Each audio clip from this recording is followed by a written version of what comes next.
বিমান বাংলাদেশ এয়ারলাইন্সের একটি চলমান ফ্লাইটে এক যাত্রীর মৃত্যুর ঘটনা ঘটেছে।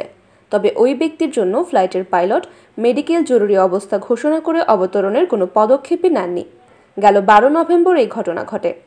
সোমবার সিলেটের ওসমানী আন্তর্জাতিক বিমানবন্দর থেকে লন্ডন রওনা হন বাংলাদেশি বংশোদ্ভূত ব্রিটিশ নাগরিক সুয়াইবুর রহমান চৌধুরী।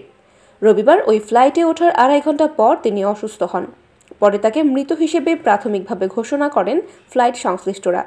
ফ্লাইট লগেও বিষয়টি উল্লেখ আছে। তবে ফ্লাইটের পাইলট ওই ব্যক্তির জন্য মেডিকেল জরুরি অবস্থা ঘোষণা করে অবতরণের কোনো পদক্ষেপই নেননি।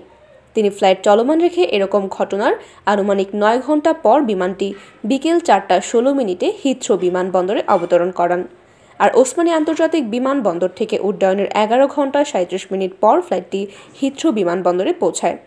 কিন্তু নিয়ম অনুযায়ী কোনো যাত্রী যখন রানিং বিমানে অসুস্থ হয়ে পড়বেন এবং তার মেডিকেল জরুরি অবস্থা প্রয়োজন হয়, তখন মেডিকেল জরুরি অবস্থা ঘোষণা করে বিষয়টি পার্শ্ববর্তী কোনো বিমানবন্দরে জানিয়ে জরুরি অবতরণের জন্য প্রস্তুতি নিতে হয়।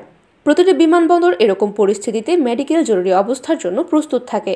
বিমানবন্দরের পার্শ্ববর্তী হাসপাতালগুলোকে সতর্ক রাখা হয় এবং অ্যাম্বুলেন্স ও প্যারামেডিকদের বিমানবন্দরে প্রস্তুত রাখা হয়।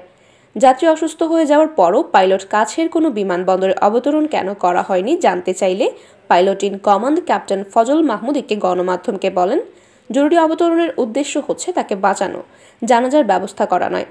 আমরা যখন জানতে পারলাম ততক্ষণে তাকে মৃত বলে ধরে নেওয়া হয়েছে। ওই যাত্রীকে মৃত ঘোষণা করার জন্য সেখানে কোনো ডাক্তার ছিলেন না। 12 বছরের রিপ্লেসমেন্ট গ্যারান্টি নিয়ে তানভীর মেটালি প্রথম বাংলাদেশে। তানভীর মেটালের স্মার্ট পণ্য ব্যবহার করুন, স্মার্ট হন। ফ্লাইট পার্সারের ওপর নির্ভর করেই তাকে মৃত বলে ধরে নেওয়া হয়। পরে পার্সার যাত্রীর মরদেহটি নিয়ে একটি খালি সিটের সারিতে শুইয়ে দেয়। ফ্লাইট লগ অনুসারে বিমানের ওই ফ্লাইটটি 12 নভেম্বর বাংলাদেশ সময় প্রায় 10:15টার দিকে উড্ডয়ন করে।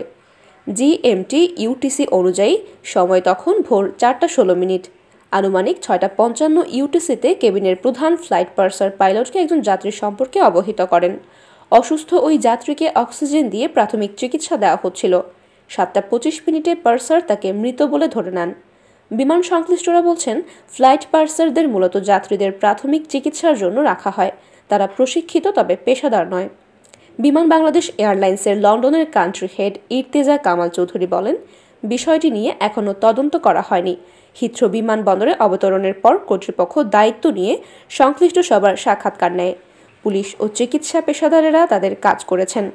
তিনি বলেন, হিথ্রো বিমানবন্দরে ফ্লাইটটি থেকে যাত্রী নামানোর আগে বিমানবন্দর কর্তৃপক্ষের অনুমতি পেতে তাদের 2.5 ঘন্টা অপেক্ষা করতে হয়েছিল।